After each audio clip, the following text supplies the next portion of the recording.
السلام عليكم ورحمة الله وبركاته. الحمد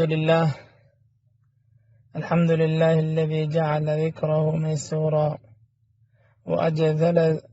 وأجزل الذاكرين الثواب فجعل جزاءهم موفورا، وهو الذي جعل الليل والنهار خلفة لمن أراد أن يذكر أو أراد شكورا، وأشهد أن لا إله إلا الله وحده لا شريك له، وأشهد أن محمدا عبده ورسوله صلى الله وسلم وبارك عليه وعلى آله وصحبه ومن تبعهم بإحسان، وأعد لهم يوم القيامة أجرا كبيرا। أما بعد, সম্মানিত শ্রোতা মণ্ডলী, আজ 17 শাওয়াল 1445 হিজরি, 26 এপ্রিল 2024 ইংরেজি। শেখ ইয়াসির আদ-দৌসি হাফিজাহুল্লাহ মসজিদুল হারামে অত্যন্ত চমৎকার একটা আলোচনা পেশ করেছেন। আল্লাহ তাআলার জিকির, এর ফাদাইল এবং এর কল্যাণ সমূহ নিয়ে তিনি আলোচনা পেশ করেন। সম্মানিত খতিব সাহেব তার খুতবার শুরুতে হামদ এবং সানার পরে তিনি একটি হাদিস উল্লেখ করেছেন, আবু দারদা রাদিয়াল্লাহু তাআলা আনহুর হাদিস। ইমাম তিরমিজি রাহিমাহুল্লাহ এই হাদিস বর্ণনা করেছেন। রাসূলুল্লাহ সাল্লাল্লাহু আলাইহি ওয়াসাল্লাম বলেন, আলা উনাব্বিউকুম বিখাইরি আ'মালিকুম ওয়া আযকাহা ইনদা মালিকিকুম। অর্থাৎ, আমি কি তোমাদেরকে অনেক দামি একটি আমলের বিষয়ে তোমাদেরকে সংবাদ দিব, উত্তম একটি আমলের বিষয়ে যেটা তার মালিকের কাছে খুবই দামি। ওয়া আরফাইহা ফি দারাজাতিকুম, আর তোমাদের মর্যাদা বৃদ্ধি করে দিবে সেটা অনেক গুণে। ওয়া খায়রিল লাকুম মিন ইনফাকিয যাহাবি ওয়াল ওয়ারাক, আর সেটা টাকা পয়সা, স্বর্ণ, চাঁদি ইত্যাদি দান করার থেকে অনেক বেশি উত্তম। বলা হচ্ছে এই হাদিসে যে আল্লাহ রাব্বুল আলামিনের জিকির, এই যে মূল উদ্দেশ্য এখানে মিন ইনফাকিয যাহাবি ওয়াল ওয়ারাক, অর্থাৎ আল্লাহ রাব্বুল আলামিনের জিকির অর্থ করে সম্পদ সবকিছু থেকে উত্তম। মিন আন তালকাউ আদুওয়াকুম ফাতাদরিবু আ'নাকাকুম ওয়া ইয়াদরিবু আ'নাকাকুম, বলছেন যে আরো উত্তম হলো যে তোমরা জিহাদের ময়দানে গিয়ে যুদ্ধ করবে, শত্রুকে মেরে ফেলবে, নিজেরা শহীদ হবে। বলছে এর থেকে উত্তম কি জিনিস? বলো বলে ইয়া রাসূলুল্লাহ। তিনি বললেন যিকরুল্লাহি তাআলা, সেটা হলো আল্লাহ রাব্বুল আলামিনের জিকির করা, স্মরণ করা, আল্লাহ রাব্বুল আলামিনের স্মরণ। আল্লাহ রাব্বুল আলামিনের স্মরণ, সর্বদাই আল্লাহ রাব্বুল আলামিনের স্মরণ হবে। সালাত, তারপর অন্যান্য যে আযকার গুলো রয়েছে এগুলো, এবং আল্লাহ রাব্বুল আলামিনের বিধান মেনে অন্যায় থেকে বিরত থেকে আল্লাহ রাব্বুল আলামিনের সন্তুষ্টি কামনা করা, এগুলো সবগুলো আল্লাহ রাব্বুল আলামিনের জিকিরের মধ্যে অন্তর্ভুক্ত হবে। তবে বিশেষ যে জিকির গুলো আছে, যেমন সুবহানাল্লাহ, আলহামদুলিল্লাহ, আল্লাহু আকবার, হাদিসের মধ্যে অনেকগুলো আজকার এসেছে। রাসূল সাল্লাল্লাহু আলাইহি ওয়াসাল্লাম সকাল বিকাল সন্ধ্যায় অনেকগুলো দোয়া পাঠ করতেন ঘুমের আগে, ঘুম থেকে উঠে। এই যে আজকার গুলো রয়েছে এগুলো আজকারের মধ্যে অন্তর্ভুক্ত। আর এখানে আম ভাবে আল্লাহ রাব্বুল আলামিনকে স্মরণের কথা বলা হয়েছে। তিনি বলছেন যে আল্লাহ রাব্বুল আলামিনকে যদি আমরা স্মরণ করি, এর মাধ্যমে আল্লাহ রাব্বুল আলামিন সন্তুষ্ট হবেন, আমাদের ঈমান বৃদ্ধি পাবে, শয়তান আমাদের থেকে দূরে চলে যাবে, আমাদের যে পেরেশানি, আমাদের যে চিন্তা, এগুলো চলে যাবে আমাদের মাথা থেকে, আমাদের কলবকে পুনরুজ্জীবিত করবে। তিনি বলছেন এই জিকিরের মাধ্যমে মানুষ এবং অর্থাৎ জীবিত এবং মৃত মানুষের মধ্যে যে পার্থক্য সেটা নির্ণয় হবে। আল্লাহ রাব্বুল আলামিন কোরআনে কারীমে সূরা বাকারায় বলছেন, ফাযকুরুনি আযকুরুকুম ওয়াশকুরুলি ওয়া লা তাকফুরুন। অর্থাৎ এখানে আল্লাহ রাব্বুল আলামিনকে জিকিরের কথা বলা হয়েছে, তাকে স্মরণ করো। তাকে স্মরণ করব কিভাবে? সর্বদাই আমরা আল্লাহ রাব্বুল আলামিনের তাসবিহের পরে থাকব, সর্বদাই আমরা আল্লাহ রাব্বুল আলামিনের আদেশ পালন করব, তাকে স্মরণ করব সর্বদাই। সুবহানাল্লাহি ওয়া বিহামদিহি। আল্লাহ রাব্বুল আলামিন কোরআনে কারীমে অসংখ্য জায়গায় জিকিরের ফজিলত নিয়ে আলোচনা করেছেন। সমাদ খতিব সাহেব অনেকগুলো আয়াত তিনি উল্লেখ করেছেন। সূরা আনকাবুতের 45 নম্বর আয়াতে আল্লাহ রাব্বুল আলামিন বলছেন, উতলু মা উহিয়া ইলাইকা মিনাল কিতাব ওয়া আকিমিস সালাহ ইন্নাস সালাতা তানহা আনিল ফাহশাই ওয়াল মুনকার ওয়া লাযিকরুল্লাহি আকবার। এখানে বলা হচ্ছে যে আপনার কাছে যে কোরআন নাযিল করা হয়েছে সেটা আপনি পড়ুন এবং সালাত আদায় করুন, এর মাধ্যমে অন্যায় কাজগুলো দূরীভূত হয়ে যাবে। এরপর বলা হচ্ছে ওয়া লাযিকরুল্লাহি আকবার, আল্লাহ রাব্বুল আলামিনের জিকির করা সেটি হলো বড় মহান বিষয়। অর্থাৎ এখানে কোরআন তেলাওয়াতের মাধ্যমে আল্লাহ রাব্বুল আলামিনের জিকির হবে, সালাতের মাধ্যমে আল্লাহ রাব্বুল আলামিনের জিকির হবে। সূরা আহজাবে আল্লাহ রাব্বুল আলামিন বলছেন, ইয়া আইয়ুহাল্লাযীনা আমানু যিকুরুল্লাহা যিকরান কাসীরা, হে মুমিনরা তোমরা বেশি বেশি করে আল্লাহ রাব্বুল আলামিনকে স্মরণ করো।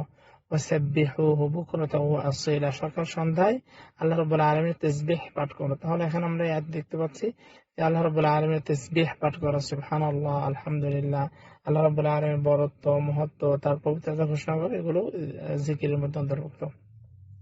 সূরা জুমায় আল্লাহ রাব্বুল আলামিন বলছেন, ওয়াযকুরুল্লাহা কাসীরান লাআল্লাকুম তুফলিহুন, তোমরা বেশি বেশি করে আল্লাহ রাব্বুল আলামিনের জিকির করো যাতে তোমরা সফলকাম হতে পারো।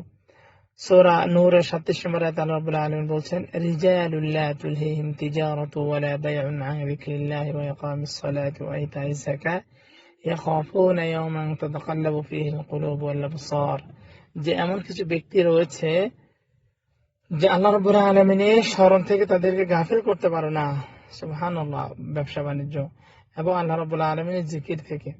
অর্থাৎ আল্লাহ রাব্বুল আলামিনের জিকির থেকে ওই সকল ব্যক্তিকে কিছুই গাফিল করতে পারে না, তাদের ব্যবসা বাণিজ্য, তাদের দুনিয়া, নামাজ প্রতিষ্ঠা থেকে তাদেরকে গাফিল করতে পারে না, তারপর যাকাত দেওয়া থেকে তাদেরকে গাফিল করতে পারে না। তারা আল্লাহ রাব্বুল আলামিনকে ভয় করেন সেই দিনে, যে দিনে মানুষের অন্তরগুলো ভীত সন্ত্রস্ত হয়ে থাকবে, মানুষের কলবগুলো ভীত হবে, চোখগুলো উলটপালট করতে থাকবে ভয়। অর্থাৎ আল্লাহ রাব্বুল আলামিনের যারা জিকির করবে আল্লাহ রাব্বুল আলামিন তাদেরকে শান্তি দান করবেন।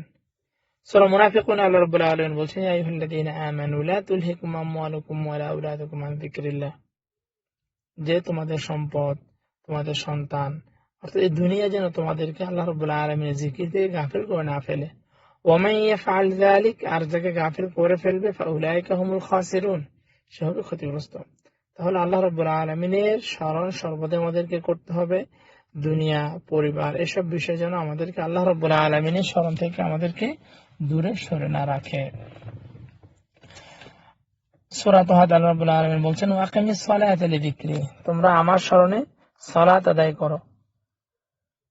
অর্থাৎ আমরা যে সালাত আদায় করি এটিও জিকিরের অন্তর্ভুক্ত, সুবহানাল্লাহ বিহামদিহি। ঠিক একইভাবে আমরা যে তাওয়াফ করছি, সাই করছি, এগুলো আল্লাহ রাব্বুল আলামিনের জিকির এবং এগুলো লিইকামাতি যিকরিল্লাহ, আল্লাহ রাব্বুল আলামিনের জিকিরকে বা সুউচ্চ করার জন্য। সূরা নিসা আল্লাহ রাব্বুল আলামিন বলছেন, ফাইযা কাদাইতুমুস সালাতা ফাযকুরুল্লাহা কিয়ামান ওয়া কুউদান ওয়া আলা জুনুবিকুম, অর্থাৎ প্রতিটি আমল শেষ হওয়ার পরে বেশি বেশি করে আল্লাহ রাব্বুল আলামিনের জিকির করতে বলা হয়েছে, ইস্তিগফার করতে বলা হয়েছে। ফাযকুরুল্লাহা কিয়ামান ওয়া কুউদান ওয়া আলা জুনুবিকুম, অর্থাৎ সর্বদা আল্লাহ রাব্বুল আলামিনের জিকির করতে হবে যখন আমরা সালাত শেষ করব। সুবহানাল্লাহ। ফাইযা কুদিয়াতুস সালাতু ফান্তাশিরু ফিল আরদি ওয়াবতাগু মিন ফাদলিল্লাহ ওয়াযকুরুল্লাহা কাসীরান লাআল্লাকুম তুফলিহুন। ঠিক এই আয়াতে বলা হচ্ছে, সূরা জুমাতে যখন তোমরা সালাত শেষ করবে, দুনিয়াতে বিচরণ করবে, তখন আল্লাহ রাব্বুল আলামিনকে বেশি বেশি করে স্মরণ করো, বেশি বেশি করে, যাতে তোমরা সফল কাম হও। অর্থাৎ আমরা দুনিয়াবি কাজ করলেও আমরা আল্লাহ রাব্বুল আলামিনকে স্মরণ করব, আমরা জিকিরের মধ্যে থাকবো সর্বদাই। ফাইযা কাদাইতুম মানাসিকাকুম ফাযকুরুল্লাহা কাযিকরিকুম আবায়াকুম ওয়া আশাদ্দা যিকরা, যখন হজ শেষ করবে তখন থেকে একইভাবে আল্লাহ রাব্বুল আলামিন নির্দেশ দিয়েছেন যে তোমরা বেশি বেশি করে জিকির করবে, সুবহানাল্লাহ বিহামদিহি। তাহলে জিকিরের অনেক গুরুত্ব রয়েছে। আমরা সালাত, আমাদের যাকাত, আমাদের অন্যান্য যে ইবাদতগুলো রয়েছে, এগুলো সবগুলো আল্লাহ রাব্বুল আলামিনের জিকিরের অন্তর্ভুক্ত।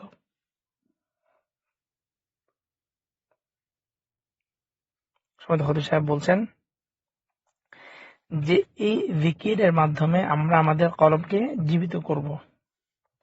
আমাদের শারীরিক যেভাবে খাবারের প্রয়োজন, আমাদের রূহের, আমাদের কলবের খাবার হলো এই আজকারগুলো। যখন আমরা এই আজকারগুলো করব তখন আমাদের কলবগুলো পুনরুজ্জীবিত হবে, শক্তিশালী হবে। শয়তানের ধোঁকা থেকে আল্লাহ রাব্বুল আলামিন এর মাধ্যমে আমাদেরকে হেফাজত করবেন। আমাদের কলবগুলো দুর্বল হবে না যে শয়তানের ধোঁকায় আমরা পতিত হয়ে যাব। আল্লাহ রাসূল সাল্লাল্লাহু আলাইহি ওয়াসাল্লাম বলছেন, মাসালুল্লাযী ইয়াযকুরু রাব্বাহ ওয়াল্লাযী লা ইয়াযকুরু রাব্বাহ কামা মাসালুল হাইয়্যি ওয়াল মাইয়িত। যে ব্যক্তি আল্লাহ রাব্বুল আলামিনকে স্মরণ করে আর যে ব্যক্তি আল্লাহ রাব্বুল আলামিনকে স্মরণ করে না, তাদের উভয়ের মাঝে পার্থক্য হলো জীবিত এবং মৃত ব্যক্তির মতো। অর্থাৎ যে ব্যক্তি আল্লাহ রাব্বুল আলামিনকে স্মরণ করে সে সর্বদাই উৎফুল্ল থাকবে, তার কলবটা জীবিত থাকবে, তার সকল দুনিয়ার কাজগুলো ভালো লাগবে। আর অপরদিকে যে আল্লাহকে স্মরণ করবে না, সালাত আদায় করবে না, সে ব্যক্তির কলবটা মরে যাবে, তার আমলগুলো ভালো লাগবে না, দুনিয়ার যে কোনো কাজও তার কাছে ভালো লাগবে না। সুবহানাল্লাহ, আল্লাহ আমাদেরকে হেফাজত করুন।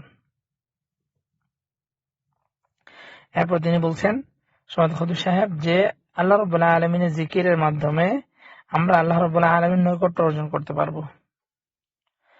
আর এই নৈকট্যের মাধ্যমে আমরা আমাদের জীবনের অনেক সময় আমরা দেখি যে একাকিত্ব অনুভব হয়, সেই একাকিত্ব অনুভব আমাদের থেকে দূর হয়ে যাবে। সুবহানাল্লাহ বিহামদি। আর আল্লাহ রাব্বুল আলামিন, আমি তার সংরক্ষণে চলে যাব, অর্থাৎ আল্লাহ রাব্বুল আলামিন আমাকে হেফাজত করবেন সকল প্রকার আপদ বিপদ থেকে। সূরা রাদের 28 নম্বরে আল্লাহ রাব্বুল আলামিন বলছেন, আলা বিযিকরিল্লাহি তাতমাইন্নুল কুলুব, যে আল্লাহ রাব্বুল আলামিনের জিকিরের মাধ্যমে মানুষের কলবগুলো পরিতৃপ্ত হয়, প্রশান্তি লাভ করে। সুবহানাল্লাহ। আল্লাহ রাব্বুল আলামিনের যদি জিকির করি আমরা, তাহলে এর মাধ্যমে আমাদের কলবগুলো প্রশান্ত হবে, শান্ত হয়ে যাবে।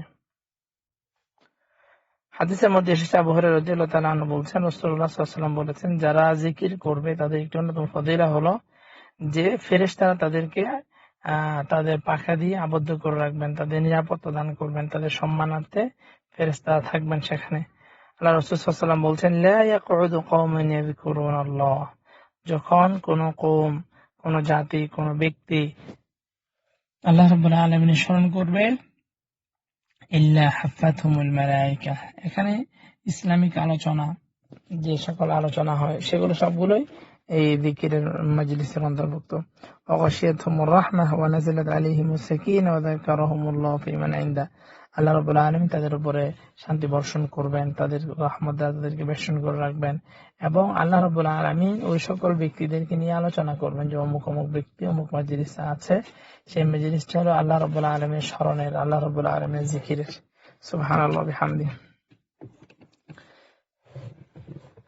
এইভাবে আল্লাহ রাসূল সাল্লাল্লাহু আলাইহি ওয়াসাল্লাম জিকিরের মাজলিস গুলোকে সর্বদাই পছন্দ করতেন।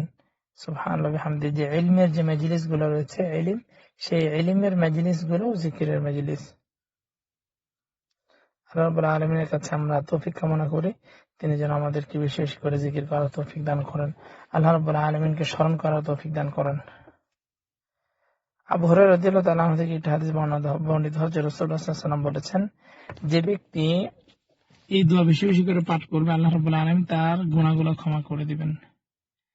তিনি বলছেন, মান ক্বালা সুবহানাল্লাহি ওয়া বিহামদি ফি ইয়াউমিন মিআতা মাররা হুত্তাত খাতায়াহু ওয়া ইন কানাত মিথলা জাবাদিল বাহর, যদি পানির ফেনার মতো সাগরের সেই পরিমাণ যদি মানুষের কোন ব্যক্তির গুনাহ হয়ে যায়, আর যদি এই দোয়া পড়ে সুবহানাল্লাহ ওয়া বিহামদি, শুধু এতটুকুই সুবহানাল্লাহ ওয়া বিহামদি, এতটুকু যদি সে পড়তে থাকে, আল্লাহ রাসূল সাল্লাল্লাহু আলাইহি ওয়াসাল্লাম বলছেন আল্লাহ তাআলা তার জীবনের সকল গুনাহ ক্ষমা করে দিবেন। সুবহানাল্লাহ, অনেক বড় একটি বিষয়। আমরা একদিক থেকে আমাদের দুনিয়ার প্রশান্তি, আল্লাহ রাব্বুল আলামিনের কাছে আমরা তাকে স্মরণ করব, এর বিনিময়ে আল্লাহ রাব্বুল আলামিন আমাদেরকে গুনাহ ক্ষমা করে দিবেন। আর যদি আমাদের গুনাহ ক্ষমা করে দেন, আমাদের যদি গুনাহ না থাকে, তাহলে আল্লাহ রাব্বুল আলামিন আমাদেরকে জান্নাত দান করবেন। কোরআন কারীমের মধ্যে সূরা তাহাতে আল্লাহ রাব্বুল আলামিন এই বিষয়ে বলছেন, ওমান আ'রাদা আন যিকরি ফাইন্না লাহু মাঈশাতান দানকা ওয়া নাহশুরুহু ইয়াওমাল কিয়ামাতি আ'মা, যারা এই জিকির থেকে মুখ ফিরিয়ে নেবে, ইসলাম থেকে, কোরআনের পড়া থেকে, কোরআনের বিধান থেকে, আল্লাহ রাব্বুল আলামিনের সালাত থেকে, জিকির থেকে যারা মুখ সরিয়ে নেবে, তাদের কিয়ামতের দিন কঠিন সংকীর্ণ জীবন যাপন করবে তারা। আর আল্লাহ রাব্বুল আলামিন কিয়ামতের দিন তাদেরকে অন্ধভাবে উত্থিত করবেন। ক্বালা লিমা হাশারতানি আ'মা ওয়া ক্বাদ কুনতু বাসীরা, এই ব্যক্তি বলবে, ইয়া রব, ক্বালা রাব্বি লিমা হাশারতানি আ'মা, আমি তো জীবিত ছিলাম, আমি তো চক্ষুবান ছিলাম, আমার চোখ ছিল, আমি দেখতে পেতাম দুনিয়াতে, আমি অন্ধ ছিলাম না, কিন্তু আজকে আমাকে কেন অন্ধ করা হলো? আল্লাহ রাব্বুল আলামিন বলবেন, কাযালিকা আতাতকা আয়াতুনা, আমার নির্দেশ এসেছিল তোমার কাছে, আমার আয়াত সমূহ এসেছিল, আমার বাণী এসেছিল, ইসলামের কথা এসেছিল, সালাতের বিধান এসেছিল, কিন্তু তুমি নিসিতাহা, তুমি সেটাকে ভুলে গিয়েছিলে, কোনো গুরুত্ব দাওনি, ভ্রুক্ষেপ করনি। ওয়াকাযালিকা আল-ইয়াওমা তুনসা, আজকে তোমাকে ভুলে যাওয়া হবে, আজকেও আমি তোমাকে কোনো সাহায্য করব না। আর আল্লাহ রাসূল সাল্লাল্লাহু আলাইহি ওয়াসাল্লাম বলেছেন, যারা বিশেষ করে আল্লাহ রাব্বুল আলামিনকে স্মরণ করবে, আল্লাহ রাব্বুল আলামিন সেই সকল ব্যক্তিদেরকে কিয়ামতের দিন আরশের ছায়ায় জায়গা দিবেন। হাদিসের মধ্যে এসেছে, আল্লাহ রাসূল সাল্লাল্লাহু আলাইহি ওয়াসাল্লাম বলেছেন, আবু হুরায়রা রাদিয়াল্লাহু তাআলা আনহু থেকে হাদিস বর্ণিত হয়েছে, আল্লাহ রাসূল সাল্লাল্লাহু আলাইহি ওয়াসাল্লাম বলছেন, সাবআতুন ইউযিল্লুহুমুল্লাহু ফি যিল্লিহি, কিয়ামতের দিন আল্লাহ রাব্বুল আলামিন 7 শ্রেণীর মানুষকে তার বিশেষ ছায়ায়, আরশের ছায়ায় তাদেরকে স্থান দান করবেন। ইয়াওমা লা যিল্লা ইল্লা যিল্লুহু, সেদিন সেই ছায়া ছাড়া অন্য কোনো ছায়া থাকবে না, শুধুমাত্র আরশের ছায়া থাকবে। সূর্য খুবই কাছে থাকবে, মানুষ খুবই ছটফট করবে, প্রচন্ড গরম হবে, মানুষ সহ্য করতে পারবে না। সেই সময় আল্লাহ রাব্বুল আলামিন বলছেন, তাদেরকে আমি ছায়ার ব্যবস্থা করব। তাদেরকে, তার মধ্যে এক শ্রেণীর মানুষ হলো ওয়ারাজুলুন, এই 7 শ্রেণীর মধ্যে এক শ্রেণীর মানুষ হলো যাকারাল্লাহ, আল্লাহ রাব্বুল আলামিনকে স্মরণ করতো, খালিয়ান, একাকিত্বে, ফাফাতাত আইন, এবং সে আল্লাহ রাব্বুল আলামিনের কি স্মরণ করে কান্না করতো, অর্থাৎ নির্জনে সে আল্লাহ রাব্বুল আলামিনের ইবাদার মধ্যে লিপ্ত থাকতো, তাকে স্মরণ করতো, আযকার করতো, এবং আল্লাহ রাব্বুল আলামিনের শাস্তির কথা চিন্তা করে সে কান্না করতো। এই ধরনের ব্যক্তিকে আল্লাহ রাব্বুল আলামিন ক্ষমা করে দিবেন। সুবহানাল্লাহ বিহামদিহি।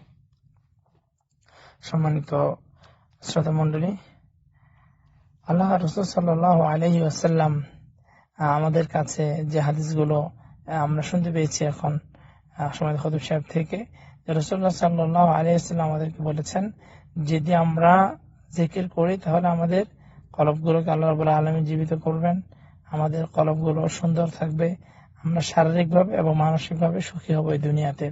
আর মৃত্যুর পরে আল্লাহ রাব্বুল আলামিন আমাদেরকে ক্ষমা করবেন, তার রহমত দ্বারা আমাদেরকে বেষ্টিত করবেন, তিনি আমাদেরকে ক্ষমা করে দিবেন, আমাদেরকে জান্নাত দান করবেন। সুবহানাল্লাহি ওয়া বিহামদিহি।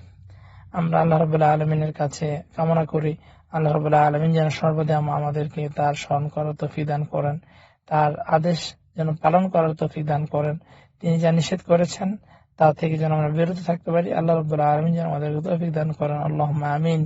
ওয়া সাল্লাল্লাহু আলা নাবিয়িনা মুহাম্মদ ওয়া আলা আলিহি ওয়া আসহাবিহি আজমাইন। আসসালামু আলাইকুম ওয়া রাহমাতুল্লাহি ওয়া বারাকাতুহু।